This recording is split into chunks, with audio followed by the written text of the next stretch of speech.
warahmatullahi wabarakatuh. Pertanyaannya di luar yang Bapak sampaikan, Pak. Dulu waktu Indonesia hanya mengizinkan 5 agama, orang-orang Chinese yang agamanya Konghucu pindahnya ke Kristen semua, Pak. Ya. Itu kira-kira apa kok mereka nggak tertarik sama Islam, Pak? Baik, terima kasih.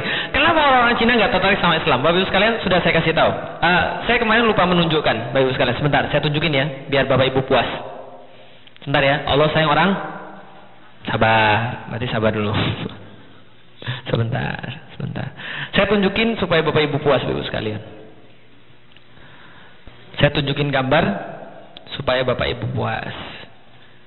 Nah, ini adalah masjid di Cina, Bapak Ibu sekalian, di kota Guangzhou. Namanya Masjid Huaisheng. Correct me if I'm wrong. Ini ada orang Cina asli nih. Lebih sipit daripada saya soalnya.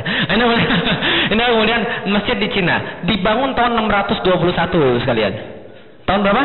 621. Ini masjid dibangun tahun 621. Kelenteng, Ustaz, bukan kelenteng, Bapak Ibu sekalian. Ini masjid, Bapak Ibu sekalian. Lihat nih, tengah-tengahnya kalau nanti Ibu Bapak lihat di kemudian di yang resolusinya tinggi, ini ada tulisan bahasa Arabnya. Jadi ini adalah masjid yang dibangun oleh Kaisar Cina untuk menghormati sahabat Sa'ad bin Abi Waqqas ketika datang ke Cina. Sampai sekarang masih ada di daerah Guangzhou. Kalau mau silahkan pergi ke sana. Nah, artinya adalah apa? Orang Cina duluan 200 tahun Muslim dibanding orang Indonesia. Dan ada catatan-catatan, khususnya dari catatan Mahuan. Mahuan itu adalah seorang laksamana pendamping Cheng Ho. Tahu Cheng Ho? Tahu yang dari Semarang ada kelenteng Sampokong? Itu bukan kelenteng dulunya itu masjid. Cuma dirubah jadi kelenteng sama orang Cina. Nah, dulu Mahuan tuh bilang bahwa di Indonesia itu ada 6 daripada 9 wali songo itu orang Cina. Iya. Makanya Sunan Bonang itu bahasa Cinanya namanya Bong-an. Itu bukan kata saya, ada catatan dari Mahuan tadi. Tapi memang catatan ini agak sedikit berbeda dengan catatan daripada yang lain yang mengatakan bahwa Wali Songo itu dari Arab, khususnya Syekh Maulana Malik Ibrahim itu dari Arab jelas. Nah, tapi yang lain ada kemudian catatan yang mengatakan 6 daripada 9 itu adalah orang Cina. Karena itulah dalam beberapa dialek, gitu kan ya, dalam beberapa dialek totok kiai itu asal dari bahasa Cina. Maka di Madura, ketika saya pergi ke Madura ke Bangkalan, saya kemudian trace beberapa kemudian descendant mereka, yang paling atas itu orangnya sipit. Serius, orang sipit, orang Cina. Berarti kemungkinan yang menyebarkan ikut ke Indonesia adalah orang Cina. Itu kemungkinan besar. Nah, oke, kalau gitu kita lihat dulu sekalian. Nah, kenapa bisa jadi kayak begini?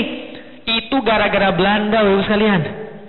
Loh, kok bisa gara-gara Belanda? Ustaz nyalain orang terus. Oke, kalau nggak percaya, pulang dari sini, buka akte kelahiran masing-masing. Di situ ada angka STBLD terus berapa gitu. STBLD apa? Stadsblad. Apa arti bahasa Belanda Stadsblad? Bukan, Stadsblad apa? Surat keputusan pemerintah Belanda yang pada waktu itu adalah Ratu Belanda. Stadsblad. Maka ibu-ibu yang pribumi Muslim, Stadsbladnya pasti 1917. STBLD 1917. Orang non pribumi dan non Muslim itu STBLD 1920. Maka itulah kebijakan Belanda namanya Vreemde Oosterlingen. Kebijakan penduduk negeri timur. Yang artinya apa? Eropa, Arab, Cina, dan yang lainnya. Maka orang-orang itu dapat privilege. Dari STBLD itulah ditentukan siapa yang boleh sekolah dan siapa yang nggak boleh sekolah. Dari STBLD ditentukan siapa yang boleh dapat sumber daya alam dan siapa yang nggak boleh dapat sumber daya alam. Maka Belanda menjadikan orang Arab, India, dan Cina sebagai tameng mereka. Suruh cari duit, ngeruk kemudian sumber daya alam di Indonesia, dan pribumi disiksa. Maka wajar orang pribumi benci sama orang Cina. Karena orang Cina dapat sumber daya alam dan mereka masuk ke dalam agama Katolik. Paham maksudnya? Ini oportunis juga nih memang orang Cina zaman dulu nih. Nah, mereka ambil sumber daya alam dan mereka masuk ke agama Katolik. Lah, kenapa orang-orang pribumi gak benci sama orang Arab? Benci juga. Tapi gak sebenci orang Cina. Karena kenapa? Orang Arab diidentikan dengan Islam. Kenapa orang pribumi gak benci dengan orang India? Benci juga dengan orang India. Maka dalam beberapa tempat ada pepatah, kalau ada ular kobra sama orang India, bunuh yang mana duluan? Itu peribahasa di beberapa daerah ya. Bukan saya ngomong, itu memang peribahasa. Karena orang India dianggap lebih berbahaya daripada ular kobra, kan ya. Gitu kan ya? Nah maka ini ada beberapa peribahasa. Untung gak ada orang India di sini. Jadi ini begitu. Akhirnya apa? Karena itu muncul kebencian pada orang-orang Cina. Orang-orang kayak saya dan generasi-generasi sebelum saya, termasuk nenek saya, mendapatkan perlakuan tidak enak daripada orang pribumi. Oh Ustaz, perasaan Ustaz aja. Serius, saya mengalami itu sekalian. Jalan-jalan tengah jalan, Cino. Gitu ini. Dipalakin, kalau beli dimahalin dan sebagainya. Nah, itu banyak hal kemudian kita memang merasa, sehingga kita terbentuk orang pribumi itu jahat. Kenapa jahat? Islamnya yang jahat. Itulah memang tugas orang-orang Belanda untuk ngadu domba, divide et impera tadi, kan ya. Maka kemudian kita diadu, orang pribumi benci sama orang Cina benci sama orang pribumi, cocok kalau ketemu di jalan. Gitu kan ya? Walaupun orang Cina nggak bisa balas, karena kenapa? Kalau mereka balas lebih mati lagi gitu kan ya. Maka mereka nggak bisa balas, tapi mereka pendam itu dalam diri mereka. Karena itulah tatkala kemudian Soeharto kemudian mencanangkan ada 5 agama, orang Cina nggak mungkin pilih Islam, karena Islam bukan agama orang Cina. Mereka berpikir begitu. Selayaknya orang Sunda bilang bahwa agama orang Sunda cuma Islam. Orang Padang kalau bukan, orang Minang kalau bukan Islam bukan orang Minang. Gitu kan ya? Sama kepercayaannya begitu juga, bahwa orang Cina itu adalah Buddha, kalau nggak Kristen, kalau nggak Katolik, bukan Islam, bukan Hindu. Tapi mereka lebih benci Islam. That's why. Oke, terjawab Pak ya? Oke, itu gara-gara Belanda berarti Pak. Silakan Google di internet Vreemde Oosterlingen, atau buka di tempat kita masing-masing, buka akte kelahiran, nanti pasti ada STBLD. Sekarang sudah nggak ada lagi. Di zaman anak saya lahir, anak saya yang sifar Muhammad Al-Fatih 1453 itu, saya didiskriminasi oleh sekalian. Ketika kemudian saya ngelahirin di Rumah Sakit Budi Mulia, daerah Tanah Abang, setelah itu nurse-nya bilang, Pak, Bapak harus ngurus kemudian akta kelahiran. Bapak harus bayar Rp150.000.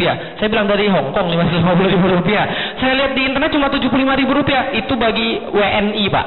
Bagi WNI keturunan 150 sampai 200.000. Saya bilang, loh, emang masih ada WNI keturunan di sini? Enggak ada lagi. Enggak Pak, tetap harus bayar. Saya bilang, kamu ini enggak puas ya dijajah sama Belanda kan ya? Tahu enggak STBLD itu dari mana? Dari Belanda. Enggak puas Indonesia dijajah Belanda. Dia bilang, terserah Bapak deh. Akhirnya saya urus sendiri kemudian ke catatan sipil. Untuk dapat akta kelahiran anak saya Rp75.000. Bukan masalah duit yang saya jadi masalah, tapi saya nggak mau orang-orang Indonesia mentalnya terjajah. Tahu mental terjajah? Bangga sama hukum orang-orang kafir. Kan ya? Khususnya Belanda tadi, STBLD tadi. Itu bukan hukum kita itu. Itu mendiskriminasi kita itu. Nah, itulah kemudian penyebab kemudian kita jadi sekarang seperti sekarang. Jadi masalahnya besar. Silahkan ada yang lain. Saya tulis dalam tulisan saya di artikel caranya jadi internet, curhat Cina Muslim Indonesia. Coba baca di situ. Curhat Cina Muslim Indonesia. Di internet, artikel saya tulis tentang bagaimana kelahiran anak saya dan bagaimana saya mendapatkan akta kelahiran itu begitu susahnya. Gitu.